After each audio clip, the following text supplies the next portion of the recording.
Hey guys, today I'm going to be doing a voiceover for a set of videos that I recorded quite a while ago now. I just haven't gotten around to putting them together because I was going to do like a fancy overlay with like pass, fail, how it was doing, whether it was shredding or not, as well as a comparison to two other generations of Kohler Kingston and a Kohler Stratton.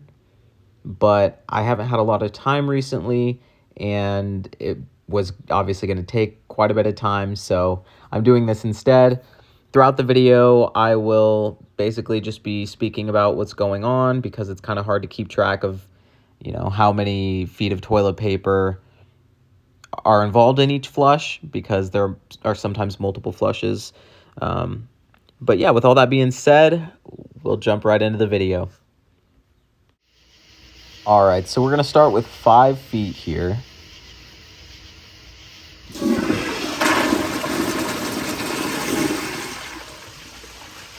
As you just saw, it did struggle a little bit to get it down to the trapway.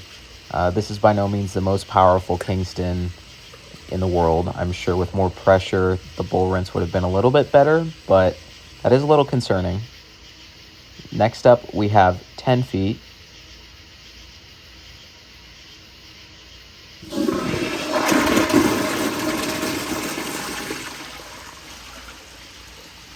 That was definitely a lot better. No issues there, no shredding. From 10, we jumped to 20.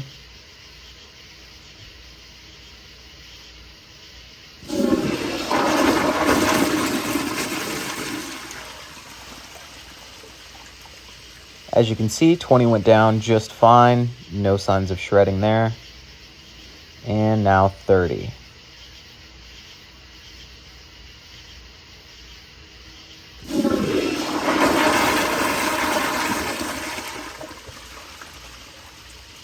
Is where we start to see shredding. Obviously, it didn't clog, but this for sure requires a second flush.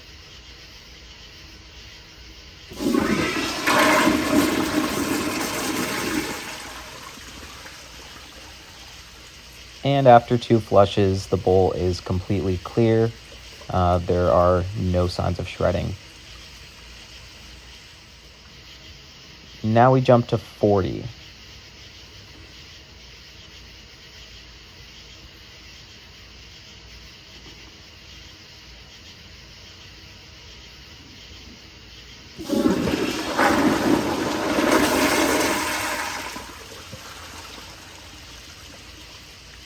'40 has a lot of the same issues that 30 had.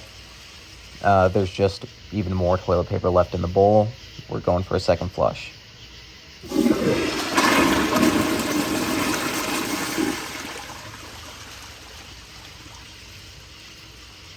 And that looks completely clear.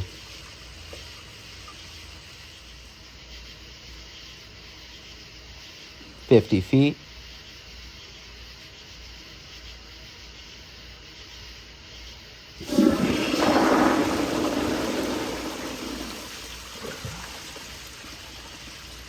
And with 50, it's definitely a bit more severe. It looks like it's clogged. Some of the toilet paper is still dry, but we'll go for a second flush and see if it actually is.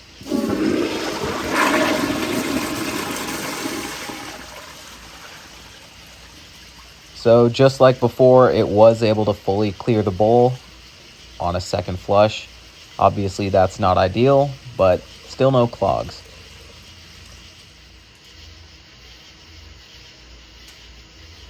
And here's 60 feet.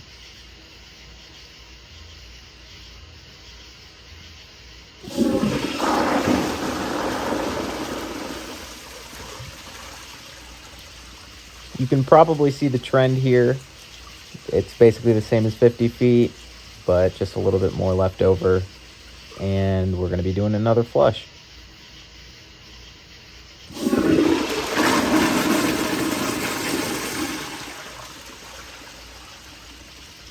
And it did all go down with no signs of shredding.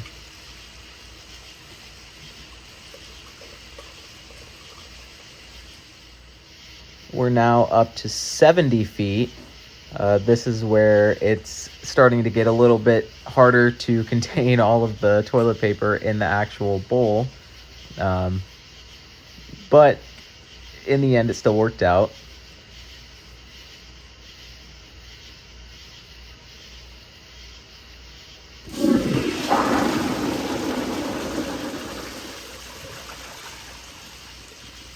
That did leave a lot more behind than the 60-foot attempt.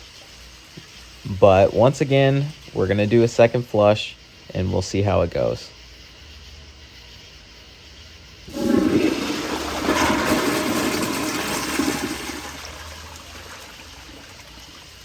Surprisingly, it was able to clear everything from the bowl in 2 flushes with no shredded toilet paper left behind. Now we're on to 80 feet.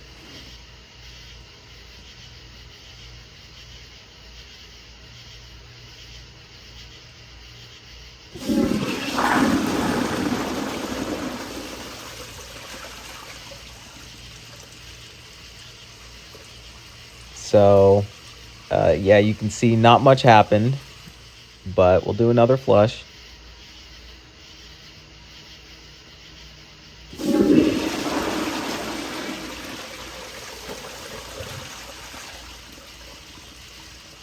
So this is our first attempt where we're not going to be able to clear it in 2 flushes.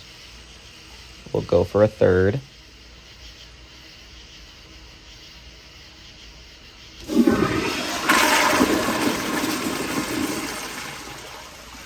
And that finally cleared it. Obviously, 3 flushes is not ideal, once again, but it still hasn't had a hard clog. And this is 90 feet.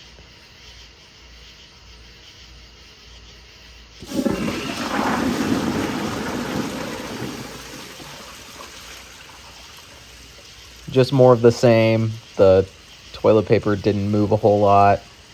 We're gonna probably have to do a couple more flushes here.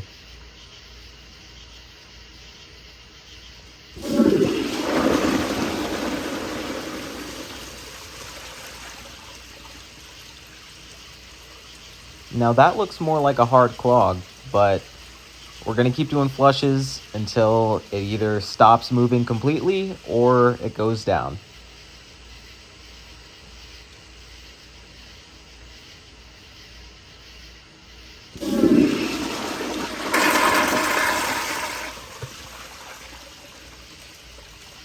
And after all that, it did leave behind a ton of shredded toilet paper, so it looks like we'll have to do one more flush.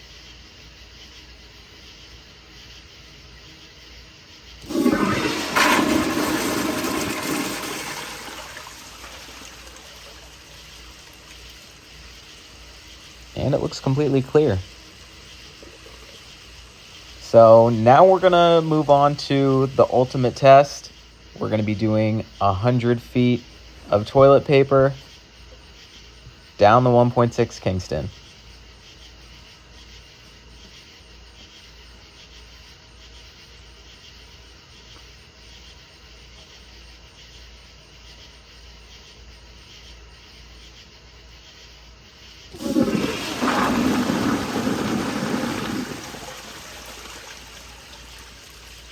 The toilet paper didn't really move at all there, so we'll do another flush and see if that helps at all.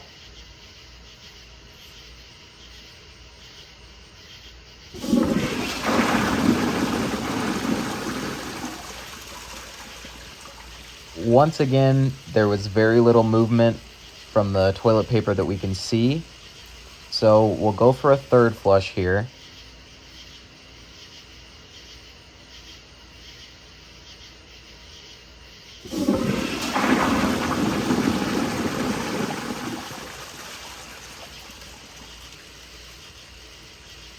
Still not much movement, but water was still coming from behind the toilet, so it's not clogged. I went ahead and pushed the toilet paper further into the bowl.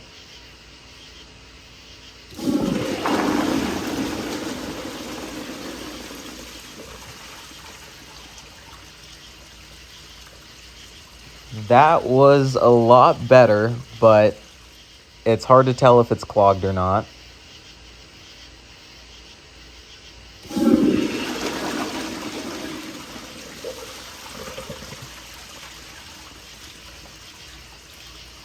And that definitely looks like a hard clog, but we'll keep giving it flushes to see if there's any movement in the toilet paper.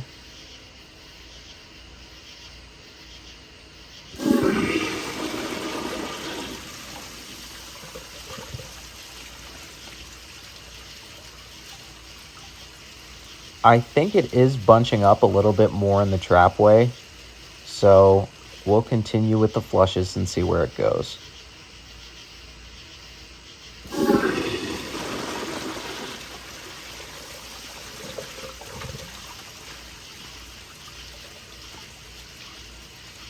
It was a little bit easier to see the movement on that one.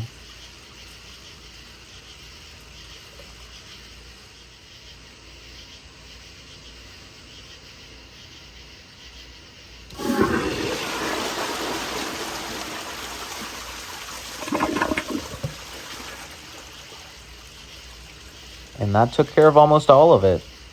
I did see like a little bit of shredded toilet paper left behind, so I went ahead and did another flush.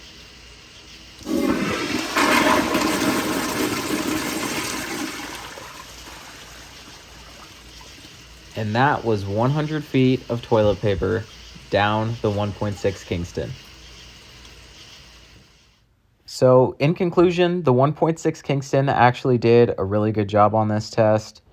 It definitely did a lot better than some of the other toilets I've tested, although I haven't tested very many like this yet.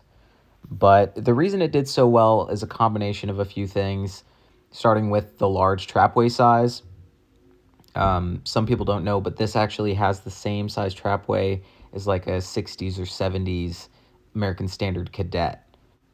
So that combined with the super powerful siphon jet on this means that we probably could have kept going up to who knows how many feet of toilet paper, because all it's really doing is the same exact thing every time. The toilet paper gets down in front of the siphon jet and then it just shreds it and it doesn't clog. One of these with lower pressure would be more likely to clog, and I think that a lot of them were installed initially with lower pressure than they should have been.